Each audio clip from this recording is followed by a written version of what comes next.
দেখো, আজকে তোমাদেরকে আমি কোষ করাবো বা সেল। মোটামুটি সেলটা আজকে শেষ করার চেষ্টা করব। যারা ভিডিওটা দেখছো শেষ পর্যন্ত দেখো।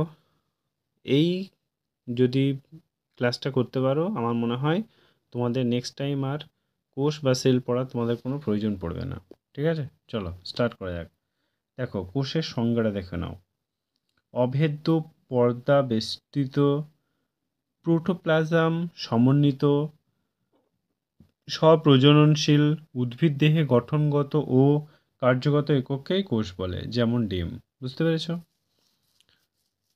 অভেদ্য পর্দাবেষ্টিত প্রোটোপ্লাজম সমন্বিত স্বপ্রজননশীল উদ্ভিদদেহের গঠনগত ও কার্যগত একককেই কোষ বলে। ওকে, এবার যদি বলি কোষ কে আবিষ্কার করে। কোষ আবিষ্কার করে বিজ্ঞানী রবার্ট হুক কত সালে? 1665 সালে। সর্বপ্রথম কোষ কে পর্যবেক্ষণ করেন? সর্বপ্রথম কর্কে কোষ পর্যবেক্ষণ করেন, যদিও প্রকৃতপক্ষে তিনি কোষ প্রাচ পর্যবেক্ষণ করেন এই বিজ্ঞানী লিউয়েন হক 1672 সর্বপ্রথম জীবিত কোষ রূপে ব্যাকটেরিয়া পর্যবেক্ষণ করেন। এবার আসছে কোষের প্রকারভেদ। কোষকে আমরা তিনটে ভাগে ভাগ করতে পারবো, রাইট? একটা হচ্ছে প্রোক্যারিওটিক কোষ, একটা হচ্ছে মেসোক্যারিওটিক কোষ, আর একটা হচ্ছে তোমার ইউক্যারিওটিক কোষ। ঠিক আছে, চলো এই তিনটে সম্পর্কে আমরা একটু জেনে নিই। এখানে দেখে নাও, প্রোক্যারিওটিক কোষ, মেসোক্যারিওটিক কোষ, আর একটা হচ্ছে ইউক্যারিওটিক কোষ। বিষয় হচ্ছে নিউক্লিয়াস। ঠিক আছে, নিউক্লিয়াসের প্রোক্যারিওটিক কোষ আদর্শ নিউক্লিয়াস থাকে না। ঠিক আছে, নিউক্লিয়াসে প্রোক্যারিওটিক কোষে আদর্শ নিউক্লিয়াস থাকে না। নিউক্লিয়াসে মেসোক্যারিওটিক কোষ আদর্শ নিউক্লিয়াস থাকে, আর নিউক্লিয়াসের ইউক্যারিওটিক কোষ এটা হচ্ছে আদর্শ নিউক্লিয়াস থাকে। এবার হচ্ছে ক্রোমোজোমে গঠিত হয় না। কি গঠিত হয় না? প্রোক্যারিওটিক কোষ। ক্রোমোজোমে মেসোক্যারিওটিক কোষ হলেও গঠিত হলেও অলমিক প্রোটিনযুক্ত, আর ইউক্যারিওটিক গঠিত হয় এবং ক্ষারীয় প্রোটিনযুক্ত। ঠিক আছে, সেন্ট্রোমিয়ার দরকার নেই। কোষ বিভাজন আমাইটোসিস। ঠিক আছে, আর কোষ বিভাজনে মেসোক্যারিওটিক কোষ এটা হচ্ছে অ্যামাইটোসিস সেম, ইউক্যারিওটিক কোষেও মাইটোসিস বা মিওসিস উভয়। ঠিক আছে, তারপরে রাইবোসোমটা দেখে নাও। রাইবোসোম 70S প্রকৃতির, 80S এবং 70 থেকে 80 উভয় প্রকৃতির। ওকে, চলো নেক্সট। দেখো, জীবদেহে অবস্থানের উপর ভিত্তি করে কোষ দুই প্রকার, একটা হচ্ছে উদ্ভিদ কোষ আর একটা হচ্ছে প্রাণী কোষ, রাইট? এটা দেখতে পাচ্ছি আমরা উদ্ভিদ কোষের প্রধান অঙ্গাণু সমূহ। ঠিক আছে, এটা উদ্ভিদ কোষ। চলো, আর এটা প্রাণী কোষ দেখে নাও। এটা প্রাণী কোষ আর এটা আগেরটা উদ্ভিদ কোষ। চলো, বেশি কিছু জানা দরকার নেই। এবার এখানে আমরা দেখব উদ্ভিদ কোষ এবং প্রাণী কোষের মধ্যে পার্থক্যটা। ঠিক আছে, চলো। কোষ প্রাচীরে উদ্ভিদ উদ্ভিদ কোষ থাকে প্রধানত সেলুলোজ নির্মিত, আর প্রাণী কোষ থাকে না। উদ্ভিদ কোষ প্রাচীরে দেখে নাও, প্রথমে তো উদ্ভিদ কোষ, তারপর প্রাণী কোষ। সেন্ট্রিজমে উদ্ভিদ কোষ থাকে না কিন্তু প্রাণী কোষ থাকে। ক্লোরোপ্লাস্ট উদ্ভিদ কোষ থাকে, প্রাণী কোষ থাকে না। লাইসোজোমে উদ্ভিদ কোষ থাকে না, প্রাণী কোষ থাকে। মাইক্রোভিলাই উদ্ভিদ কোষ থাকে না, প্রাণী কোষ থাকে। তারপর ভ্যাকিউল পরিণত কোষের সংখ্যায় অল্প এবং আকারে বড়। ঠিক আছে, আর পরিণত কোষের সংখ্যায় তুলনামূলক বেশি এবং আকারে অনেক ক্ষুদ্র হয়। চলো, এটা দরকার নেই। এবার আসছি কোষ প্রাচীর বা সেল ওয়েল, ভীষণ ইম্পর্টেন্ট। সংজ্ঞা দেখে নাও। প্রায় সমস্ত উদ্ভিদ কোষের প্লাজমা পর্দা দিয়ে সেলুলোজ এবং অন্যান্য উপাদান সহযোগে গঠিত নির্জীব পুরু দৃঢ়ভেদ এবং স্থিতিস্থাপক আবরণকেই কোষ প্রাচীর বলে। ঠিক আছে, এবার কোশ্চেন থাকে পরীক্ষায় যে কোষ প্রাচীর কে আবিষ্কার করে, সেটা হবে রবার্টসন প্রথম কোষ প্রাচীর বা কোষ ওয়েল আবিষ্কার করে। এবার আমরা দেখব কোষ ওয়েল বা কোষ প্রাচীরের কাজ কি কি কাজ করে। কোষকে নির্দিষ্ট আকারে আকৃতি প্রদান করে, ঠিক আছে। এখানে এর কাজগুলো হচ্ছে তোমার কোষের অভ্যন্তরীণ উৎপাদনগুলিকে বাইরে আঘাত এবং জীবাণু থেকে রক্ষা করে, বাইরে আঘাত এবং জীবাণু থেকে রক্ষা করে এবং পার্শ্বীয় কোষের মধ্যে পরিবহন নিয়ন্ত্রণ করে, ঠিক আছে। এবার আসছে গঠন। এর গঠনটা দেখে নাও। এর আদর্শ কোষ প্রাচীর প্রধানত মধ্যপর্দা, প্রাথমিক প্রাচীর এবং গৌণ প্রাচীর নিয়ে গঠিত। এবার আসছে উৎপত্তি। এই কোষ প্রাচীরের উৎপত্তিটা আমরা দেখব, কিভাবে উৎপত্তি হলো বেচারা। কোষ বিভাজনের টেলোফেজ দশা থেকে শুরু হয় সাইটোকাইনেসিস দশায় দুটি অপত্য নিউক্লিয়াসের মাঝে কোষ প্রাচীর গঠিত হয়। এবার আসছে তোমার রাসায়নিক উপাদান বা মধ্য পর্দা। এটা তো ইম্পর্টেন্ট না, ঠিক আছে। প্লাজমা প্লাসমোডিয়াম প্লাসমোডেম মোডেস মোটো প্লাসমোডেস মেটা, ঠিক আছে। প্লাসমোডেস মেটা যেটা বলে, এটা অতটা ইম্পর্টেন্ট না, এগুলো দরকার নেই বলতে পারো।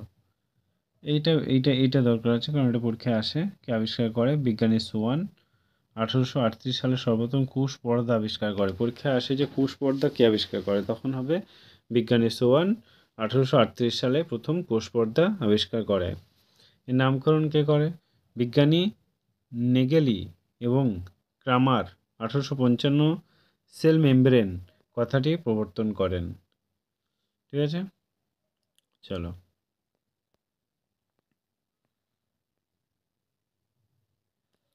ইম্পর্টেন্ট না। এবার দেখো রাসায়নিক উৎপাদন লিপিড, ফসফোলিপিড এবং স্ফিঙ্গোলিপিড। 2 নম্বর হচ্ছে প্রোটিন বাহক প্রোটিন, এটা হচ্ছে বাহক প্রোটিন, আর এটা হচ্ছে গঠনগত প্রোটিন এবং উৎসেচক প্রোটিন, ঠিক আছে। শর্করাগুলো কী পড়ছে? গ্লাইকোপ্রোটিন এবং লাইকোলিপিড। এর প্রকারভেদগুলো, রাসায়নিক উৎপাদনের প্রকারভেদগুলো দেখে নিই একটা। অভেদ্য পর্দা প্লাজমা পর্দা, পছন্দ মাফিক ভেদ পর্দা, ডায়ালাইজিং প্লাজমা পর্দা, ঠিক আছে।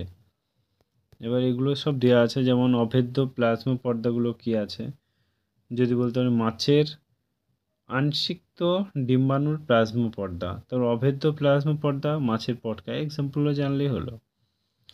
পছন্দমাফিক এবং বা বিভেদমূলক পর্দা, এগুলোর সজীব কোষে দেখা যায়, কোষ পর্দাতে। চলো, এবার আসছে নিউক্লিয়াসের সংজ্ঞাটা আমরা একটু দেখে নিই, কারণ পরীক্ষায় আসে।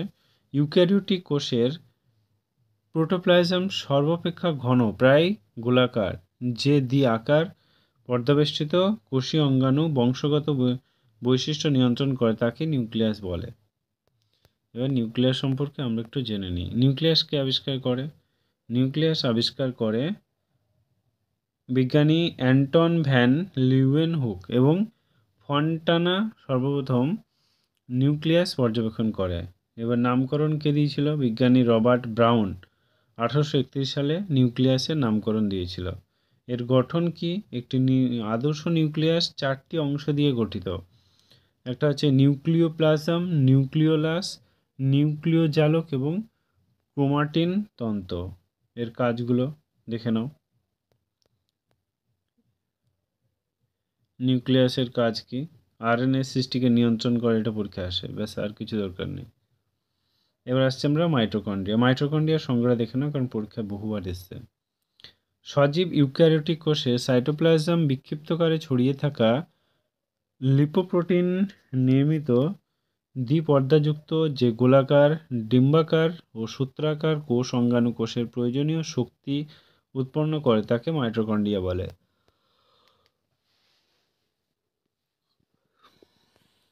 মাইটোকন্ড্রিয়া কোষের শক্তিঘরকে মাইটোকন্ড্রিয়া বলে, এক কথায়, ঠিক আছে।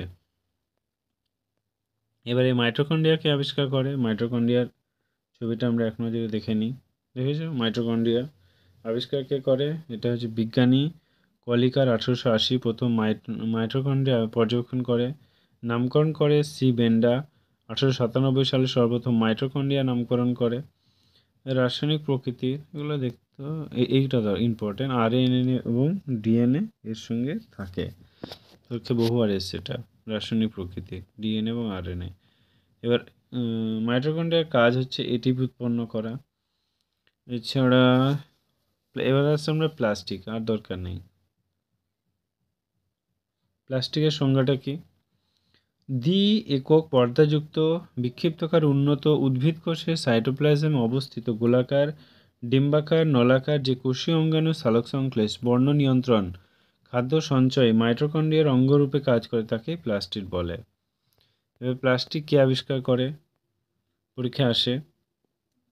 এটা হচ্ছে আবিষ্কার হচ্ছে ই হেকল 1866 সর্বপ্রথম প্লাস্টিক আবিষ্কার করে এবং নামকরণ করেন। এর প্রকার হচ্ছে সিম্পল 1883 উপর ভিত্তি করে প্লাস্টিককে তিন ভাগে ভাগ করা হয়। একটা হচ্ছে নিউক্লিওপ্লাস্টিক, একটা হচ্ছে ক্রোমোপ্লাস্টিক, আর একটা হচ্ছে ক্লোরোপ্লাস্টিক। এই এর কাজ কি? লিউকোপ্লাস্টিক বিভিন্ন প্রকার সঞ্চয় ইহা নির্ময় দরকার নেই এগুলো, যেমন ফ্যাট সঞ্চয় করে, স্টার্চ সঞ্চয় করে, তারপরে তোমার প্রোটিন সঞ্চয় করে, ব্যাস এইটুকু জানলেই হলো, দরকার নেই। আর এই কাজটা মনে রেখো যে হলুদ বর্ণের রঞ্জক ধারণ করে, এটা পরীক্ষায় বহুবার এসছে। এছাড়া করটিনোপ্লাস্ট, যেমন করটিনো নামক কমলা রঞ্জক, এটাও ইম্পর্টেন্ট আছে। ক্লোরোপ্লাস্ট সালোকসংশ্লেষ নিয়ন্ত্রণ করে, এটা ইম্পর্টেন্ট আছে। তারপরে এটা দেখো রেডোপ্লাস্ট ফাইকোক্রিন নামক লাল রঞ্জক ধারণ করে, ঠিক আছে। সো এগুলো ইম্পর্টেন্ট। তারপরে তোমার প্রয়োজনীয় তথ্যগুলো দেখে নাও, এগুলো পরীক্ষায় আসে। কোষ কথাটি ক্যালুলা থেকে এসেছে, যার অর্থ ছোট উপাদান, ঠিক আছে। কার্টি 1839 সর্বপ্রথম প্রোটোপ্লাজম পর্যবেক্ষণ করেন। বিজ্ঞানী পার্কিনজি 1772 ইয়ার নামকরণ করেন। তারপরে দেখো উদ্ভিদ বিজ্ঞানী ম্যালথ্যাসিয়াস, ভীষণ ইম্পর্টেন্ট, ম্যালথিয়াস স্প্লেইনডেন এবং বিজ্ঞানী প্রাণীবিজ্ঞানী থিওডোর সোয়ান 1839 সর্বপ্রথম কোষ তথ্য প্রবর্তন করেন। এইটা দেখো মানুষের দেহে প্রায় 260 ধরনের কোষ দেখা যায়, পরীক্ষায় আসে এটা। তারপর দেখো যেগুলো আমি বলছি সেগুলো ইম্পর্টেন্ট, এক্সট্রা কিছু পড়া দরকার নেই। তারপর এটা দেখো অমনিস সেলুলাস, সেলুলার শব্দের অর্থ হচ্ছে পূর্ববর্তী কোষ উৎপত্তি লাভ করে।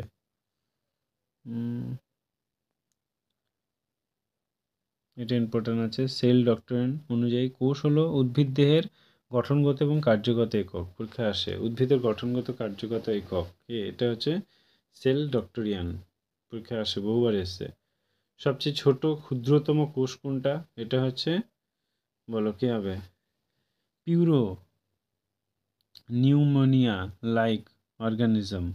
উদ্ভিদের সবচেয়ে বৃহৎ কোষ হলো রাইমি, এটা হচ্ছে উদ্ভিদতন্ত্র। বহু নিউক্লিয়াস যুক্ত উদ্ভিদ কোষকে সিনোসাইট বলে, ঠিক আছে। তারপরে দেখো বহু নিউক্লিয়াস যুক্ত প্রাণীকে সিনসিটিয়াম বলে, পেশিকোষ। তারপরে দেখো টলোফেজ দশায় শেষ দিকে দুটি অপত্য নিউক্লিয়াসের মাঝে প্রথম কোষপাত বা সেল প্লেট তৈরি হয়, যা পরিবর্তিত হয় মধ্যপর্দা বা মিডিল ল্যামুলা গঠন করে।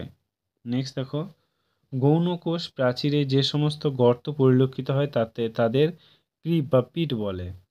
তারপরে দেখো কোষ পর্দায় 70% ইন্টিগ্রাল প্রোটিন এবং 30% এক্সট্রিনসিক প্রোটিন থাকে। তারপর দেখো সাইটোপ্লাজম ধাতে দুটি দশা থাকে, একটা হচ্ছে সল দশা, একটা হচ্ছে জেল দশা। এই লাস্টেরটা দেখো রাইবোজোম এস বলতে বোঝায় সেডিমেন্টেশন কফিসিয়েন্ট বা সেডবার্গ ইউনিট।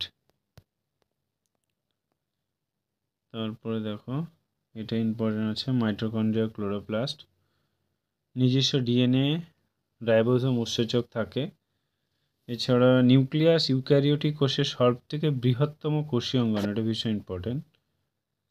তারপরে এটাও ইম্পর্টেন্ট আছে, নিউক্লিয়াস দিয়ে একক পর্দাযুক্ত কোষীয় অঙ্গাণু বহিঃপর্দাকে এক্রোক্যারিওথেকা এবং অন্তঃপর্দাকে এন্ডোক্যারিওটিকা বলে। উভয়ে পর্দার মাঝে ফাঁকা স্থানকে পেরিনিউক্লিয়াস স্থান বলে। এইটুকু ইম্পর্টেন্ট।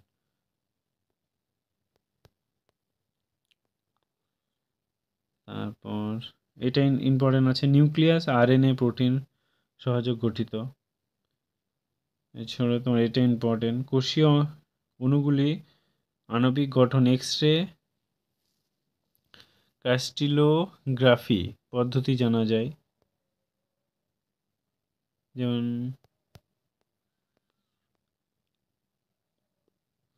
রক্ত কণিকাকে লিসম্যান রঞ্জক রঞ্জিত করা হয়। তারপরে দেখো সুদান 4 রঞ্জককে চর্বি এবং তৈল পদার্থ রঞ্জিত করা হয়। তারপরে দেখো আয়োডিন সাহায্যে স্টার্চ রঞ্জিত করা হয়। তারপরে দেখো নিউক্লিয়াসকে কোষের মস্তিষ্ক বলা হয়, ভীষণ ইম্পর্টেন্ট। মাইটোকন্ড্রিয়াকে কোষের শক্তিকর বলা হয়। স্ক্লেরোন কাইমাকে তন্তু হলো উদ্ভিদের সবচেয়ে বৃহৎ কোষ, এটা পরীক্ষায় আসে। কোষের 90% জৈব পদার্থ এবং 10% অজৈব পদার্থ, এইটা পিএইচটা আসে। সাইটোপ্লাজমের পিএইচ কিছুটা এইচ এই 6.8, নিউক্লিয়াসের পিএইচ হচ্ছে 7.6 থেকে 7.8 হয়। ঠিক আছে, ভীষণ ইম্পর্টেন্ট এগোটা। লাইসোসোমকে, এটা ভীষণ ইম্পর্টেন্ট, ভিভিআই বলতে পারো, যেগুলো এই কটার মধ্যে এগোটা ভিভিআই বলতে পারো। লাইসোসোমকে আত্মঘাতী থলি বলা হয়। রাইবোসোমকে কোষের প্রোটিন ফ্যাক্টরি বলা হয়। তবে দেখো মানুষের মেমোরি কোষ বা মেমোরি সেল সবচেয়ে বৃহৎ জীবনকাল যুক্ত কোষ। তারপর হচ্ছে তোমার স্ফেরোজোমকে উদ্ভিদের লাইসোজোম বলে। তারপরে দেখো জিইআরএল তন্তু, গলগি বডি, এন্ডোপ্লাজমিক রেটিকুলাম এবং লাইসোজোমের সমন্বয়ে গঠিত হয়। তার কোষের ভ্যাকিউলের চারপাশে যে ঘন সাইটোপ্লাজম পরিলক্ষিত হয় তাতে টোনোপ্লাজম বলে। ঠিক আছে, চলো আর দেখি ইম্পর্টেন্ট কিছু আছে কি। এবার আসছে কলা বা টিস্যু। কলার সংজ্ঞা, উৎপত্তিগতভাবে একই, গঠনগত এবং একই, বিভিন্ন কিন্তু উৎপাদনগতভাবে একই এবং কার্যগতভাবে একই সুসংবদ্ধ কোষ সমষ্টিকে বলা হয় কলা। কলা দুই প্রকার, একটা হচ্ছে উদ্ভিদ কলা আর একটা হচ্ছে প্রাণী কলা। উদ্ভিদ কলা কি, উদ্ভিদ দেহে যে কলা পরিবেষ্টিত হয় তাকে উদ্ভিদ কলা। প্রাণী কলা কি, প্রাণী দেহে যে কলা পরিবেষ্টিত হয় তাকে প্রাণী কলা বলে। উদ্ভিদ কলা কি, তোমার দুই প্রকার, একটা হচ্ছে ভাজক কলা আর একটা হচ্ছে তোমার স্থায়ী কলা। ঠিক আছে, এর পার্থক্যটা একটু বা তুলনাটা একটু দেখতে পারো। কোষ বিভাজনের ক্ষমতা, ভাজক কলার কোষগুলি বিভাজিত হতে পারে আর স্থায়ী কলার কোষগুলি বিভাজিত হতে পারে না। আর অন্তঃকোষীয় স্থান, কোষগুলি খুব ঘন এবং সন্নিবেষ্টিত হয়। অন্তঃকোষীয় স্থান প্রায় থাকেই না। কোষগুলির মাঝে সাধারণত অন্তঃকোষীয় স্থান থাকে। এবার আসছে কোষের প্রকৃতি। কলার কোষগুলি সর্বদা সজীব হয়, জীবিত হয়, আর কলার স্থায়ী কলার কোষগুলি জীবিত বা মত হয়। উৎপত্তি, ইহা মানে তোমার ভাজক কলা ভ্রূণ কোষ বা প্রোম্যারিও স্টেম থেকে উৎপন্ন হয়, আর স্থায়ী কলা ভাজক কলার কোষ থেকে উৎপন্ন হয়। চলো, অত দেখে লাভ নেই, এবার দেখতে পারো অবস্থানটা ভাজক কলার মূল, কাণ্ড, পাতায়। ঠিক আছে, আর এটা উদ্ভিদ বর্ধনশীল অঞ্চল ব্যতীত প্রায় সমস্ত অঙ্গেই পাওয়া যায়।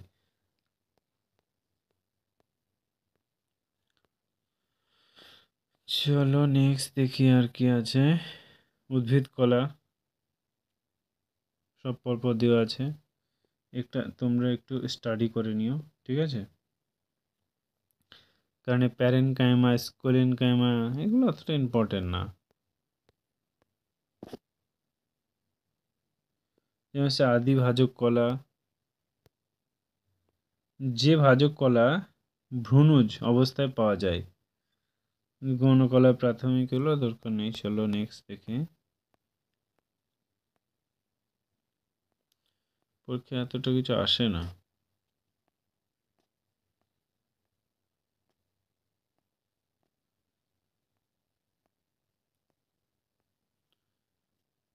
চলো ফ্রেন্ডস, আজকে এই পর্যন্তই। আমি আর কন্টিনিউ করছি না, কারণ এগুলো ইম্পর্টেন্ট সেরকম কিছু দেখতে পাচ্ছি না। হুম। সো বন্ধু, thank you, all the best.